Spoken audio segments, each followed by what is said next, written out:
ये सिर्फ एहसान हमारे उलमा कराम का है, मगर हमने इस भीड़ भाड़ की दुनिया में अपने इस उलमा को, इनकी खिदमत को, इनकी कुर्बानियों को, मदरसा के असातिज़ा को पता नहीं क्यों फरामोश कर दिया। हम पैसे के नशे में आ गए। कुरान पढ़ने वालों की इज्जत, उनकी अहमियत, उनकी अजमत हमारे दिलों से मुसलसल जाती रही। नतीजे में कुरान की मोहब्बत हमारे दिलों में नहीं रही। अब तो कुरान पे हम कैसे अमल करेंगे?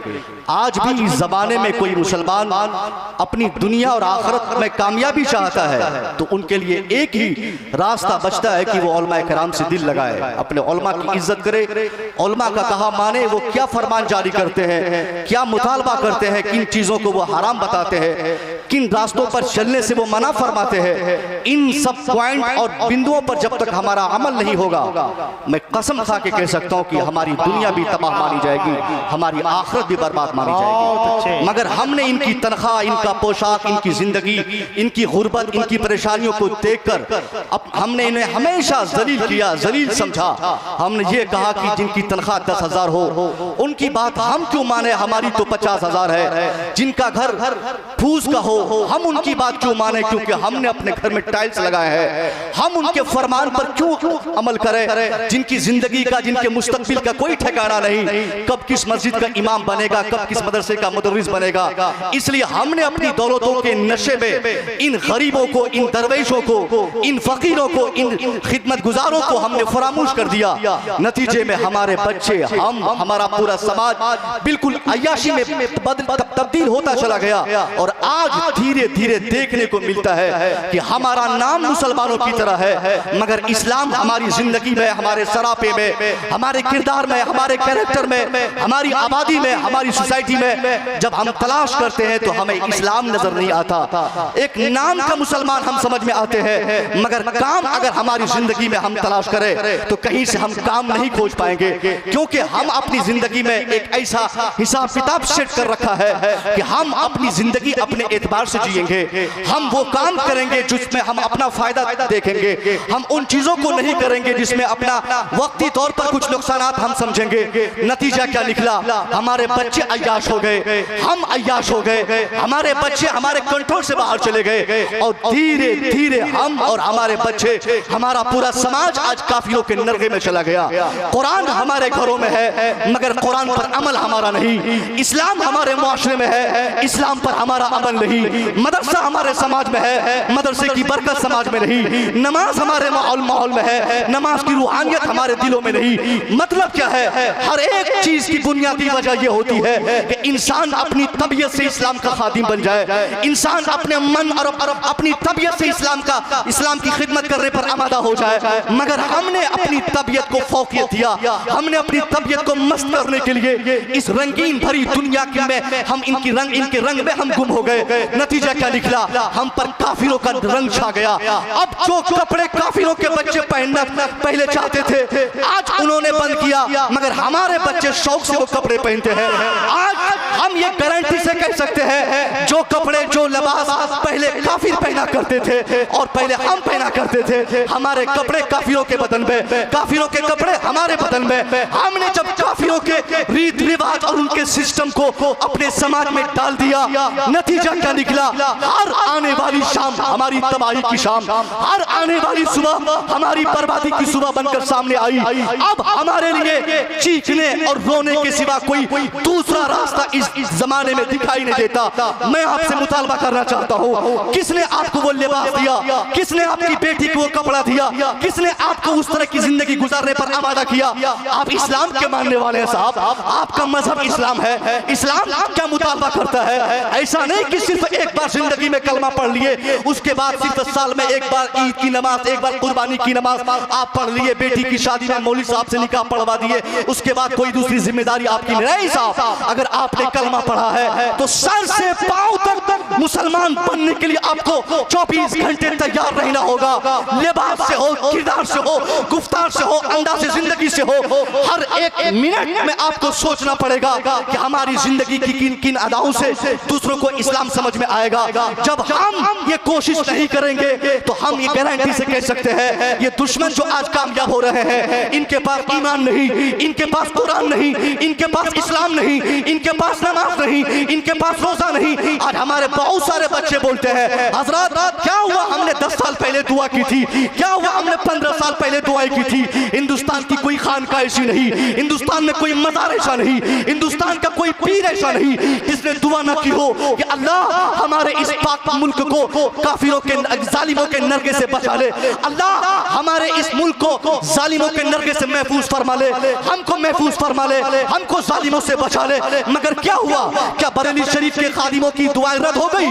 क्या अजमेर मौला के खुदाम की दुआ मरदूद करा दी गई? नहीं साहब, अजमेर हो, बरेली हो, बिदाई हो, हमारी जितनी खानका है वहाँ के जो खुदाम है सारी खानका है बरहक है, मगर दुआएं क्यों नहीं कबूल होती? क्योंकि हमारा किरदार खराब है, हमारा अमल खराब है, हमने अपनी जिंदगी को काफिराना जिंदगी से हमकनार कर लिया है। और हम गाली देते मौलवी साहब को, इल्जाम ठहराते उलमा को कि हजरत आपने दुआ की थी कबूल क्यों नहीं हुई? क्योंकि एक काफिर एक जालिम हमारे ऊपर मुसल्लत हो गया। मैं कहना चाहूंगा इसकी वजह सिर्फ यही है, उनके पास नमाज नहीं है फिर भी हमारा हाकिम, उनके पास ईमान नहीं है फिर भी हमारा सरदार, उनके पास रोजा नहीं है फिर भी हमारा हाकिम बना है। वजह क्या है?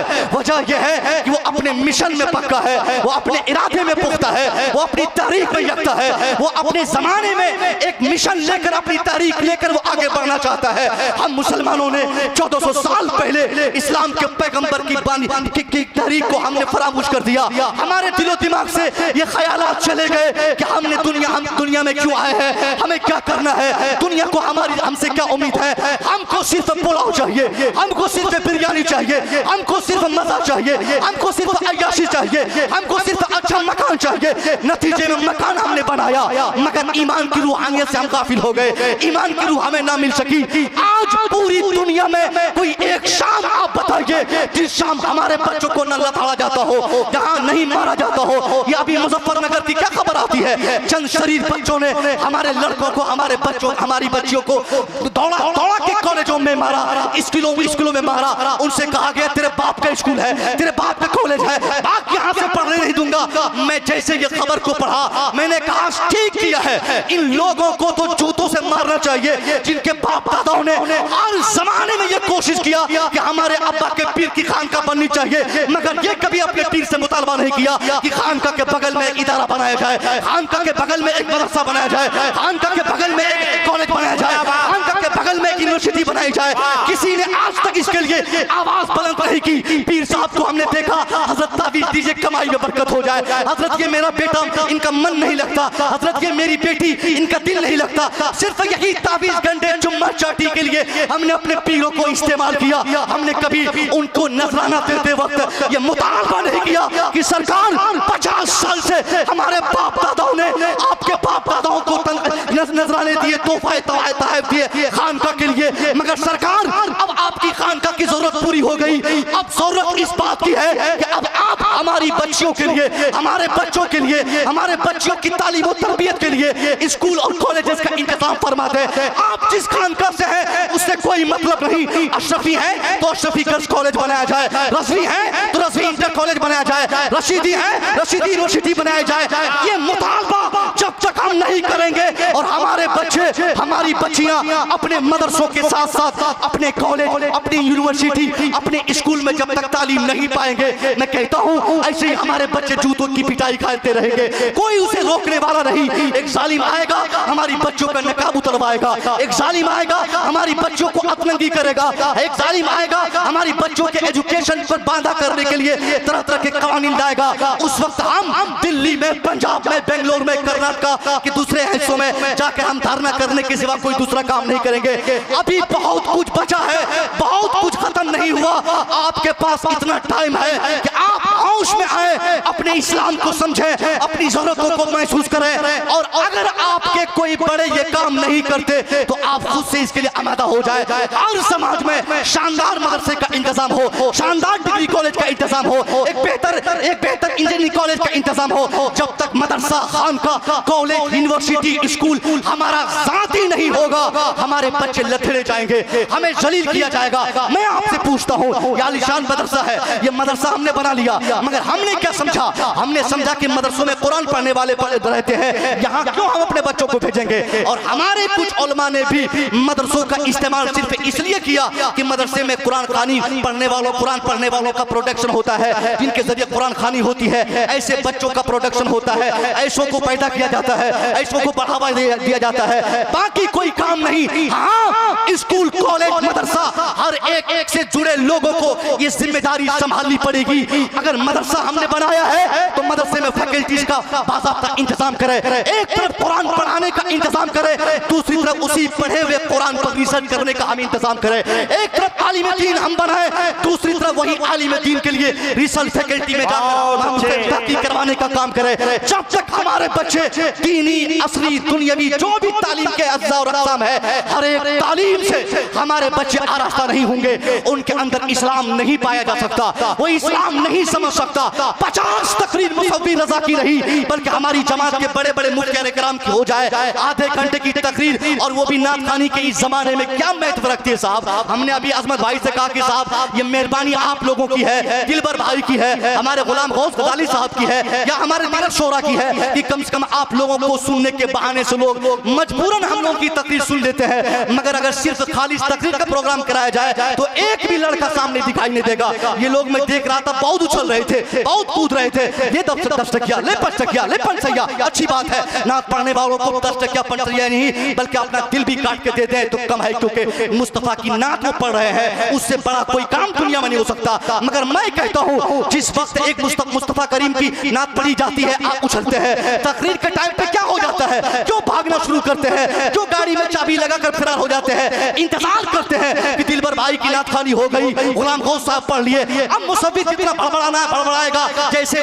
ये अजमत भाई आएंगे फौरन में आ जाऊंगा। ये हमारी फिक्र हो चुकी है, इसी वजह से आज तकरीरों की अहमियत चली गई। आधे घंटे की मुसव्विर की तकरीर से कुछ नहीं होने वाला।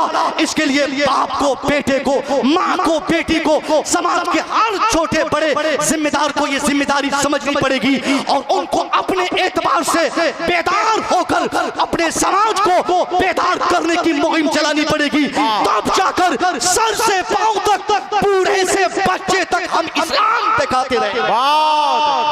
नारे तकबीर, नारे रिसालत, दारुल उलूम गौसे आज़म, जश्न दस्तार आलिमियत। जिंदाबाद जिंदाबाद, बहुत अच्छे, जिंदाबाद जिंदाबाद। माशाल्लाह, जिनका नाम भी मैं बहुत अदब से लेता हूँ, बहुत बड़े हैं, बड़े मुहज़्ज़ब भी हैं, अदीब शख्स हैं। अनाउंसर, वैसे हमारे समाज में एक हवा चल पड़ी है कि अनाउंसर बुला लो किसी लुच्चे को, किसी मस्खरे को, हंसाने वाले को, खिलाने वाले को, रुलाने वाले को, जन बन चुका है। मगर उसके बाद भी जिस जमाने में ये ज़हन लोग बना चुके हो, उस जमाने में अगर एक अदीब शख्स अनाउंसरी करे तो ये बहुत बड़ी बात है, और बहुत बड़े आलिम उर्दू ज़बान और अदब पर जिनकी काफ़ी गिरफ्त हो, ये नकीब साहब सराह रहे हैं, ये कहना चाह रहे कि मैं सही कह रहा हूँ, क्योंकि आज हमारी ज़रूरतों को हमने फरामोश किया। हमने सब काम, निकाह, तलाक, खुला, हज, तबलीग, एहतजाज, सब काम हमने उलमा के हिस्से कर दिया। हमारे हिस्से में क्या है साहब? हम तो अपनी बेटी को आज तक मना नहीं कर सके कि बेटी कहाँ भाग रही हो, तुम कहाँ जा रही हो, कहाँ से आ रही हो, क्या करना चाह रही हो। हम अपने बेटे को 12 बजे रात में आने के बाद भी ताखीर की वजह पूछने की आज हमारे दिल में हिम्मत नहीं है। कोई बाप पूछता है साहब इस जमाने में, कोई बाप अपनी बेटी को कहता है कि बेटी तुम क्यों इस तरह के लिबास का डिमांड कर रही हो? बेटी को से आप पूछे, मुतालबा करें, उनको समझाए, मेरी बेटी तेरा ये लिबास नहीं, मेरा बेटा तेरा ये काम नहीं, मेरा बेटा तुम इस्लाम के बेटे हो, तुम इस्लाम अपने ज़हन और दिमाग में बैठा लो और अपनी जिंदगी से इस्लाम समझाओ। इस फिक्र में जब आकर हम अपने समाज की इस्लाह के लिए आगे बढ़ेंगे, यकीनन हमारा माहौल बदलेगा। आज हम बड़ी आसानी से अपनी इस तबाही, इस बर्बादी की जिम्मेदारी किसी दूसरे पर थोप देते हैं, बोलते हैं हजरत जब से ये फला साहब हाकिम बन गए तब से हम बर्बाद हो गए, जब से ये साहब आए तब से हमारी बर्बादी हो गई, जब से वो साहब आए तब से हमारी तबाही हो गई। नहीं साहब, मोदी जी, योगी जी, अमित शाह जी, कोई साहब जी, उनको क्या जरूरत पड़ी है साहब? नमाज पढ़ना उनको फर्ज है, नमाज पढ़ना उन पर फर्ज है क्या? अजान सुनने के बाद मस्जिद जाना मोदी जी पे जरूरी नहीं, मुसलमानों पे जरूरी है।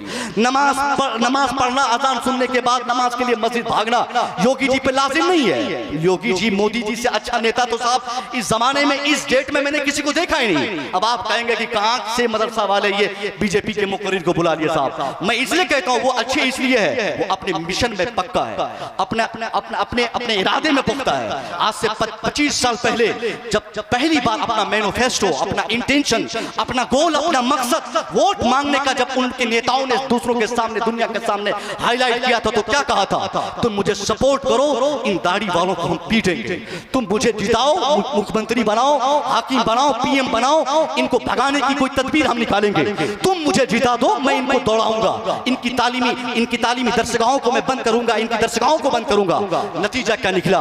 लोग इस वहम में आकर उनको वोट देकर हाकिम बना दिए, किसी को पीएम, किसी को सीएम, किसी को होम मिनिस्टर बना दिया गया।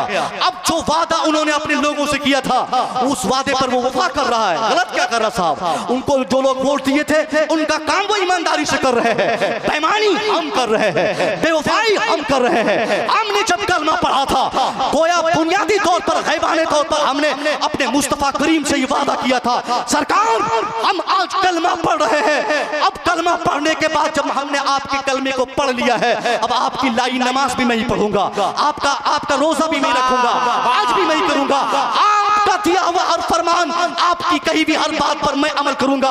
हमने पैगंबर से जो वादा किया था उन वादे पर हम वफा ना कर सके, नतीजे में बेवफाई की बुनियाद पर आज पूरी दुनिया में हम जलील हो रहे हैं और अपने मकसद में वफाई की बुनियाद पर वो हमारे दुश्मन कामयाब हो रहे हैं। आज हमको अगर कामयाबी चाहिए, हमको पलटना होगा 1400 साल पहले की तरफ। हमको अपने बच्चों की तरबियत के लिए एक खास हमको मौका देना होगा और उसके तहत हमको ये सोचना होगा कि हम कहां अपने बच्चों को पढ़ाएं, कौन से इदारे में हम बच्चों को भेजें। हमारे बच्चे जैसे मदरसा पढ़ने जाए, जैसे स्कूल पढ़ने जाए, जैसे कॉलेज से पढ़ के आए, हर वक्त जब तक एक बाप अपने बच्चों की एक्टिविटीज चेक नहीं करेगा, 100% मैं लिख के देता हूं, आने वाले जमाने में उसका बेटा आईएएस तो बन जाएगा मगर चोर भी बनेगा, उसका बेटा डॉक्टर तो बनेगा मगर बेईमान रहेगा।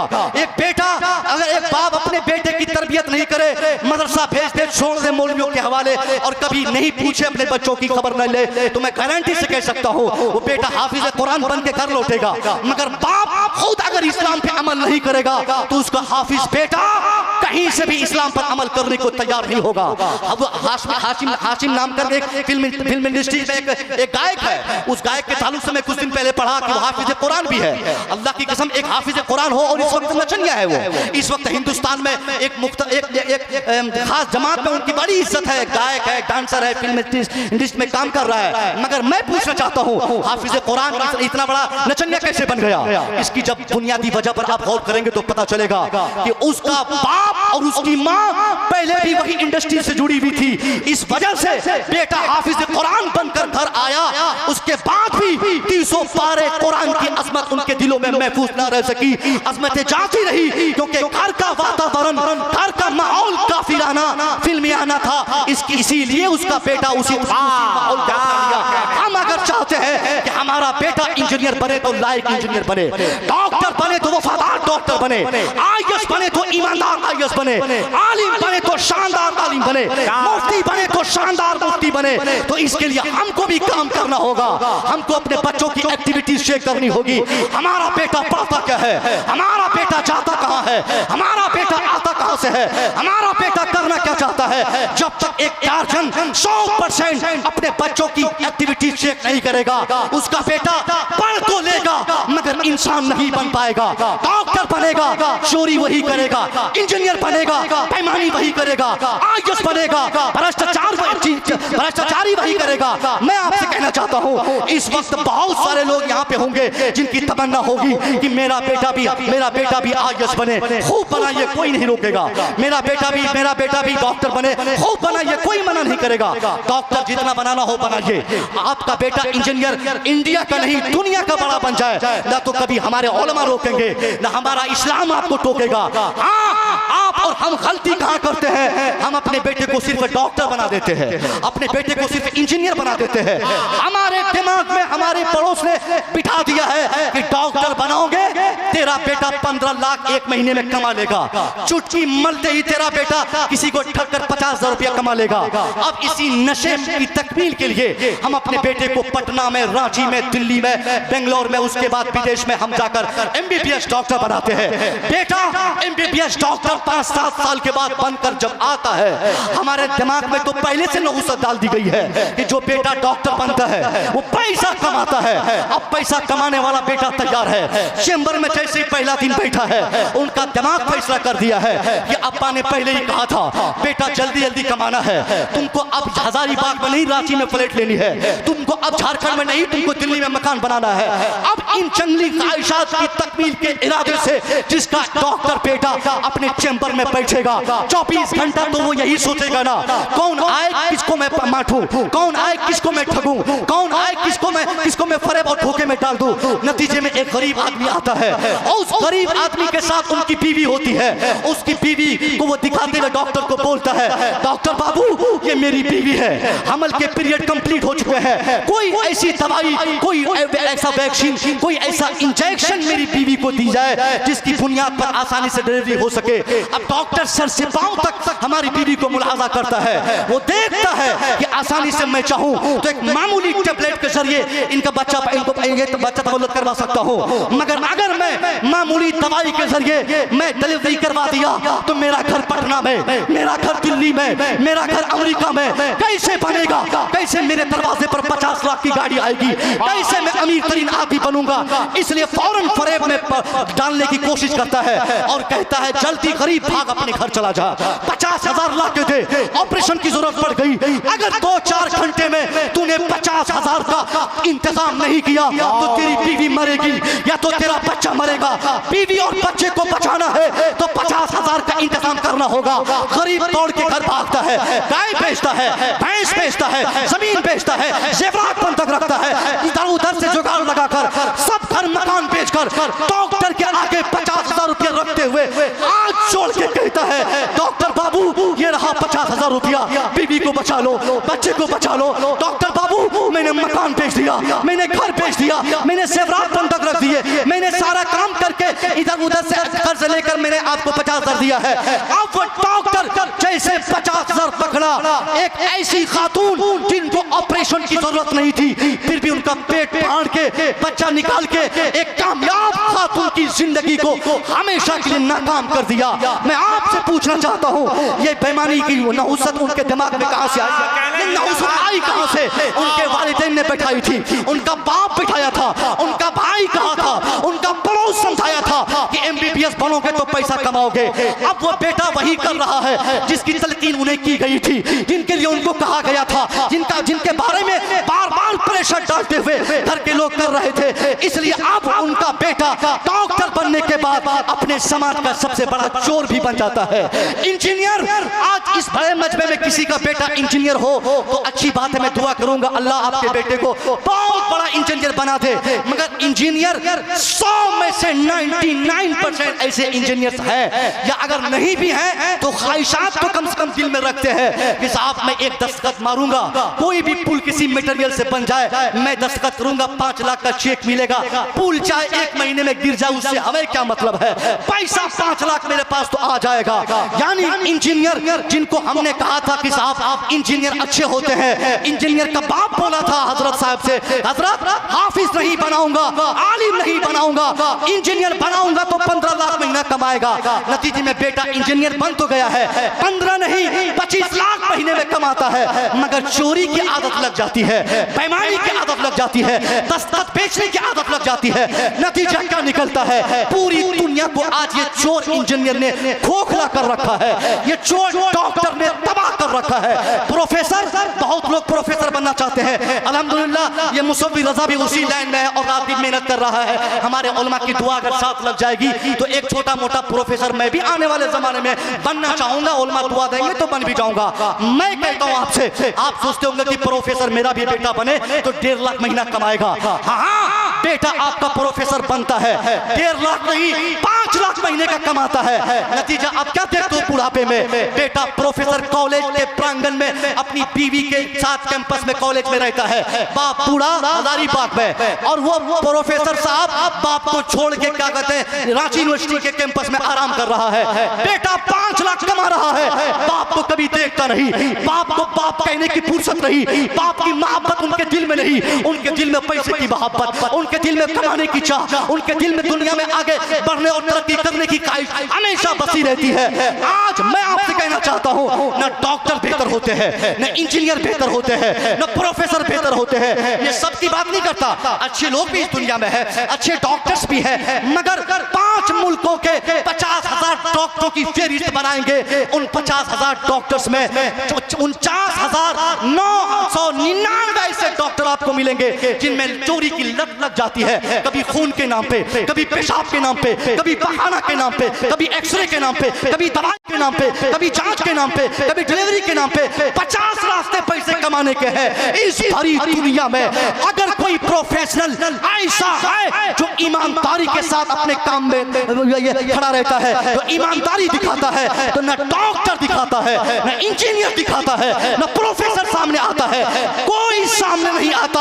हाँ, वही सामने आते हैं जो 12 साल तक दाल रोटी पर जिंदगी बसर किया होता है, वही सामने आता है जो हाफिज कुरान होता है, वही सामने आता है जो आलिम दीन होता है। वो आलिम जिनकी तनख्वाह 20,000 होती है, मगर ये फिक्र किए बगैर उनकी कोशिश यही होती है, नहीं बनाऊंगा इंसान घर तो क्या हुआ, नहीं बनेगा मेरा मकान तो क्या हुआ, नहीं बना छत की ढलाई होगी तो क्या हुआ, पहले मस्जिद ढलाई हो जाए, पहले मदरसे की ढलाई हो जाए, पहले कौम की इस्लाह हो जाए, पहले कौम की मदद हो जाए, पहले कौम को, अपने कौम के दूसरे फर्जंद को, दूसरे लोगों को मैं आगे बढ़ा दूं। ये कोशिश इस जमाने में 100% अगर किसी की होती है तो मदरसे से जुड़े हुए अफराद की होती है। इसलिए हम अगर 100% कामयाबी चाहते हैं, तुम बेटा डॉक्टर बात पे बने, इंजीनियर बात पे बने, प्रोफेसर बात पे बने, IAS बात पे बने, IPS बात पे बने। अगर हम कुछ बनाना चाहते हैं तो पहले हाफिज कुरान बनाया जाए, फिर IAS बनाया जाए, पहले आलिम दीन बनाया जाए, फिर डॉक्टर बनाया जाए, पहले उन्हें आलिम दीन बनाया जाए, फिर प्रोफेसर बनाया जाए। जब तक हमारा बेटा कुरान नहीं पढ़ेगा, दुनिया की सारी किताब पढ़ ले, चोरी फिर भी करेगा, डकैती फिर भी करेगा, क्योंकि दुनिया में कोई ऐसी किताब नहीं जो इंसान को चोरी से रोकने की बातें की हो। दुनिया में ऐसी कोई किताब दिखाइए, ऐसा कोई दरसी उसूल दिखाइए, कोई एकेडमी में पढ़ाई जाने वाली कोई किताब और उसका कोई एक चैप्टर बताइए जहां पेशाब करने का तरीका बताया जाता हो। अल्लाह की कसम, बेटा इंजीनियर बन जाए, साइंटिस्ट बन जाए, चंद्रयान अपनी मुट्ठी में कर ले, मगर उनसे पूछा जाए, मेरा बेटा तुम तो 25 साल से साइंटिस्ट बनने की कोशिश किए, अंतिम में तीसरी कोशिश में तुमने अपने मिशन को चांद पे पहुंचा दिया, मगर ये बता पेशाब कैसे करना है, पेशाब करने का तरीका क्या है, माँ को कितनी मोहब्बत करनी है, बीवी से कैसा प्यार करना है, बाप का एहतराम कहां तक करना है, असातिज़ा की खिदमत कैसी करनी है। क्या तुमने अपने सिलेबस में, अपनी किताब में, अपने किसी प्रोफेसर के जरिए आज तक पढ़ा है? तू एक इंजीनियर बताएगा, हाँ मैंने पढ़ा है प्रोफेसर से, मगर पानी का फार्मूला पढ़ा है, पानी कैसे लेना है ये नहीं पढ़ा है। क्या कहने जिंदाबाद जिंदाबाद। पानी का फार्मूला आज प्रोफेसर बताते हैं, H2O हाइड्रोजन और 2% ऑक्सीजन, मगर कोई कॉलेज वाला, कॉलेज से जुड़ा हुआ कोई मास्टर साहब नहीं बता सकते साहब कि किसी कॉलेज में कोई बता। अखलाकी तौर पर अगर कोई कॉलेज के प्रोफेसर अलग से बता दे तो अलग बात है, मगर एकेडमिक तौर पर सिलेबस के अकॉर्डिंग अगर कोई अपने समाज के किसी एक तालिब इल्म को बेहतर बनाया हो और बेहतर बनाने का कोई फार्मूला अगर मौजूद हो तो हमें भी दिखाया जाए। वो सिर्फ एक ही किताब है कुरान अजीम, जिसमें इंसान को सर से पांव तक की इस्लाम की तलकीन करता है, जिसमें हमेशा ये कहा जाता है हमको माँ से मोहब्बत करनी है, हमको बीवी से भी प्यार करना है, हमें अपने समाज की इस्लाह की फिक्र करनी है, हमें अपने समाज के प्रोग्रेस के ताल्लुक से हमेशा गंभीर रहना है, हमको अपने समाज को तरक्की के मैदान में लाने की कोशिश करनी है। ये सिर्फ हमारा कुरान बताता है। जभी तो आज हमने आज तक अपने कुरान की इन हकायत को हमने सामने लाने की कभी कोशिश नहीं की, मगर इस पूरी दुनिया में एक बड़ा नाम है, बड़ा मोहतरम नाम है, जिसको नेपोलियन बोलते हैं। नेपोलियन फ्रांस का रहने वाला है। इंडिया का कोई पागल नेता नेपोलियन नहीं है कि मन में जो आएगा इस्लाम के बारे में बोल देगा। नेपोलियन फ्रांस का बादशाह है। 60,000 फौज के दस्ते का तनहा मालिक नेपोलियन है। नेपोलियन भी कई महीने तक किसी ने कहा, वर्गला दिया कि कुरान पर पाबंदी बिठा दीजिए, कुरान पर किसी का अमल न हो, ऐसा कोई कानून बनाइए, ऐसा कोई संविधान और ऐसा कोई ज़ाब्ता लाइए। नेपोलियन सोचा सही कह रहा है, ऐसा करना चाहिए। अब नेपोलियन इसकी कोशिश किया, नेपोलियन इसकी कोशिश किया और कोशिश करते करते एक रात अचानक उसके दिल में एक बेदारी सी आई और उसने सोचा कि जिस कुरान पर हम महीनों से मन बनाया है कि हम उस पर पाबंदी बिठा दें, जिस मुसलमानों को भगाने, मारने और उनके कुरान के कवानीन पर अमल करने से उन्हें रोकने की जिस नेपोलियन ने कोशिश की थी, अचानक रात के अंधेरे में सोचता है कुरान को हटाने से पहले, समाज में कुरानी संविधान को हटाने से पहले, कुरान के कानून को समाज से निकालने से पहले उस कुरान को पहले मैं एक बार पढ़ तो लूं कि कुरान कहता क्या है, कुरान बोलता क्या है, कुरान देता क्या है, कुरान सिखाता क्या है, कुरान बताता क्या है। नेपोलियन एक हफ्ते तक सुबह से शाम तक सोचता रहा, what has taught in Quran, Quran में क्या पढ़ाया गया, what is given by Quran, Quran के जरिए क्या दिया गया, कुरान क्या बताता है, कुरान क्या डिलीवर करता है। अब जब नेपोलियन की ख्वाहिश हुई कि पहले कुरान पढ़ा जाए, अपने लोगों से कहा कि अंग्रेजी अनुवाद की चंद नुस्खे उनको दिया जाए। अब उनको दिया गया, वो पढ़ना शुरू किया। अब अंग्रेजी में कुरान पढ़ रहा है। पढ़ते पढ़ते अभी चंद सूरतों को पढ़ा ही था कि उसका दिमाग काम करने लगा, सारी दुश्मनी दरी की दरी रह गई। वो नेपोलियन जो अभी से चंद रोज पहले अपना कलम उठाकर ये लिखने पर मजबूर था कि कोई कुरान के कानून पे अमल नहीं करेगा, हमारे शासन काल में कुरान के संविधान पर कोई कुरान के ज़ाब्ते पर अमल नहीं करेगा। अब वही नेपोलियन कहता है, I hope the time is not far off when I shall be able to unite all the wise and educated man from all countries of the world to establish a uniform based on the principles of Quran which alone are true, which alone can lead men peace and prosperity. अल्लाह की कसम, Napoleon कहता है जिसके दिल में ईमान नहीं है, जिनको ईमान की कदर नहीं है, जिनको इस्लाम की अजमत का एहसास नहीं है, मगर जब कुरान पढ़ता है, पढ़ा लिखा दिमाग है, पढ़ा लिखा इंसान है, वो जाहिल नहीं है कि हमारे नेताओं की तरह जब जो मन में आएगा बक देगा। पढ़े लिखे लोग अपने फैसले से पहले 50 बार सोचता है इसके गलत नताइज क्या मुरतब होंगे, इसकी वजह से समाज कितना खराब होगा, हमारा मुल्क या हमारी सोसाइटी किस कदर मुतासिर होगी। पढ़े लिखे लोग अपना फैसला सुनाने से पहले सोचते हैं। नेपोलियन सोचा और फैसला सुनाते हुए कहता है, I hope the time is not far of. वो कहता है, ए दुनिया वालों, मेरी आशा है, मेरी तमन्ना है, I hope the time is not far of. वो कहता है, मेरी आशा है कि बहुत जल्द भी ऐसा वक्त आ जाए, मैं चाहता हूं कि बहुत जल्द ऐसा टाइम आ जाए, when I shall be able, जब मैं इस काबिल बन जाऊं, किस काबिल, to establish to unite all the wise and educated man from all countries of the world. एक एक लफ्ज पे गौर कीजिएगा।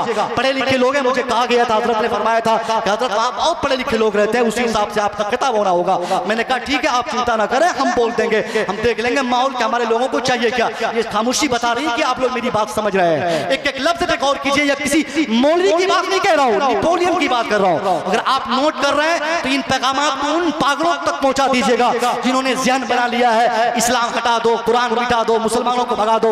उनको बताइए कि उन्हीं के समाज से जुड़ा हुआ एक बड़ा नेता फ्रांस का क्या क्या अपनी ख्वाहिशात, अपने ख्यालात को किस तरह से दुनिया के सामने वो जाहिर कर रहा, हाईलाइट कर रहा। वो कहता है, I hope the time is not far of, मेरी तमन्ना है कि बहुत बहुत जल्द भी ऐसा वक्त आ जाए when I shall be able to unite all the wise and educated men from all countries of the world। उसने कहा मेरी तमन्ना है कि मैं बहुत जल्द ऐसा करूं कि दुनिया के तमाम ममालिक से पढ़े लिखे लोगों को, जाहिलों को उन्होंने पहले खारिज कर दिया, जाहिलों की उन्होंने पहले से इनकार कर दिया कि उनकी बात उसने की नहीं। उन्होंने क्या कहा कि मेरी तमन्ना है कि मैं पूरी दुनिया से पढ़े लिखे लोगों को एक प्लेटफॉर्म पे जमा करूं, वहां कोई जाहिल न हो। और ऐसा जाहिल तो बिल्कुल नहीं रहना चाहिए जिनको ये क्या कहते हैं एमए करने के 10 साल के बाद पता चला हो कि मैं एमए किया हूं, और एमए करने के फिर 2 साल के बाद दुनिया को उनको बताने की जरूरत पड़े कि मैं बीए भी किया हूं,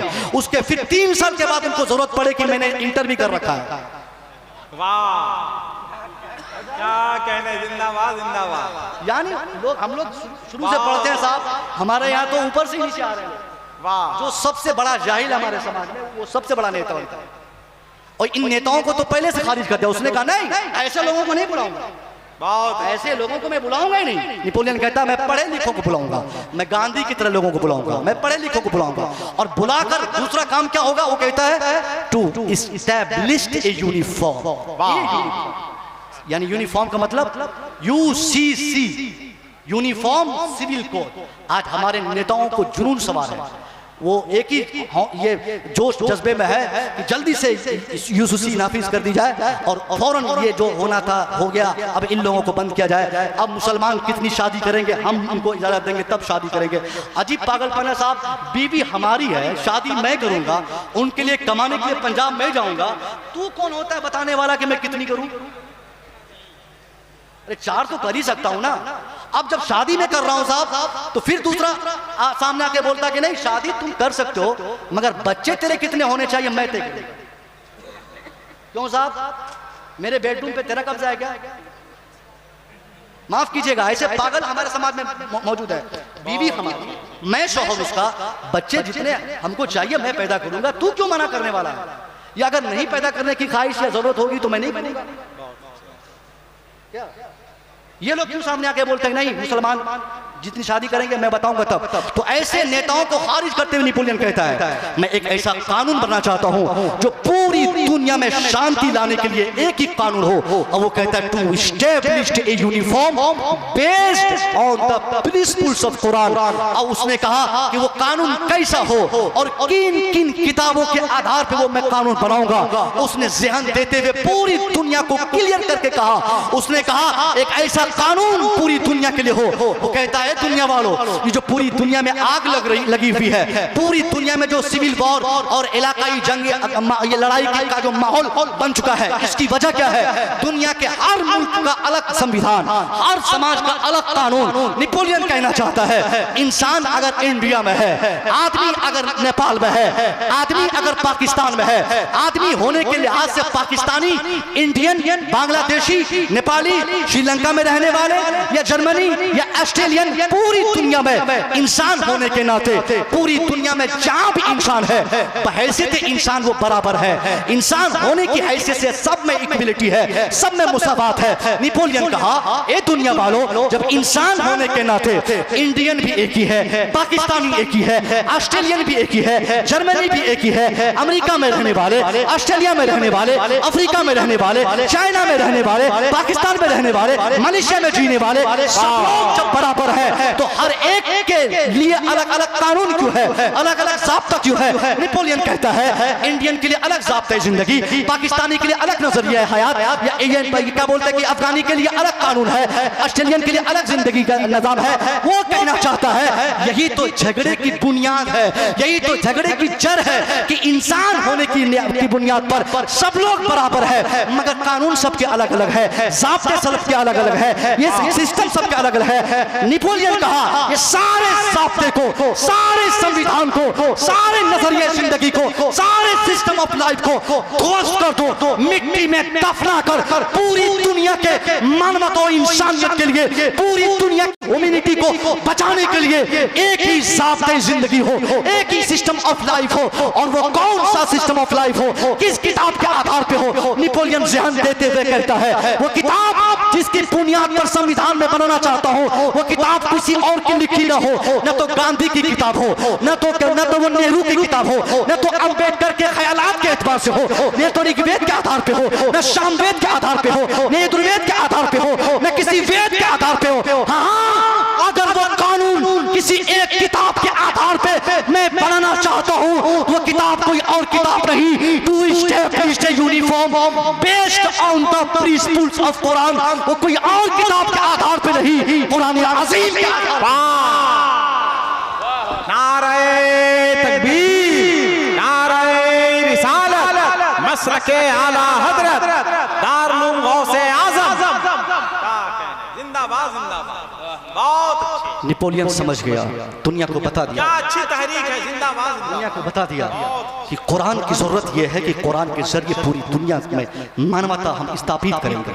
कुरान का काम यह कि पूरी दुनिया में शांति उसके जरिए हम लाएंगे। आज पूरी दुनिया का क्या मुतालबा साहब? पूरी दुनिया का खेल शराब पर, औरतों पर, पूरी दुनिया का खेल एजुकेशन पे, बीवियों की इज्जत पे, बेवाओं की खिदमत पे हल हो रहा है। नेता चाहे आपके सुरेंद्र जी हो चाहे हमारे नीतीश कुमार हो, हर एक के मन में यही है कि औरतों के ताल्लुक से जिस कदर रंगीन रंगीन जुमले लाकर स्टेज से संबोधित करेंगे उस कदर वोटर सपोर्टर और हामी उनके सामने आते रहेंगे। इसलिए पूरी दुनिया आज सिर्फ इन्हीं चंद बिंदुओं पर खेल रही है और ये सारे नेता हम सबको खिला रहे हैं किन पे? औरतों की इज्जत पे, बेवाओं की इज्जत पे, एजुकेशन पे, शराब की दूरी से समाज को बचाने की तहरीक चला रहे हैं। मगर ईमानदारी से जब हम अपना कुरान पढ़ते हैं। आप लोग बैठिए, आप लोग बैठिए, उलमाए किराम खड़े होकर इस्तकबाल कर रहे हैं गाज़ी मिल्लत कायदे सरफरोशां साबिक मेंबर ऑफ पार्लियामेंट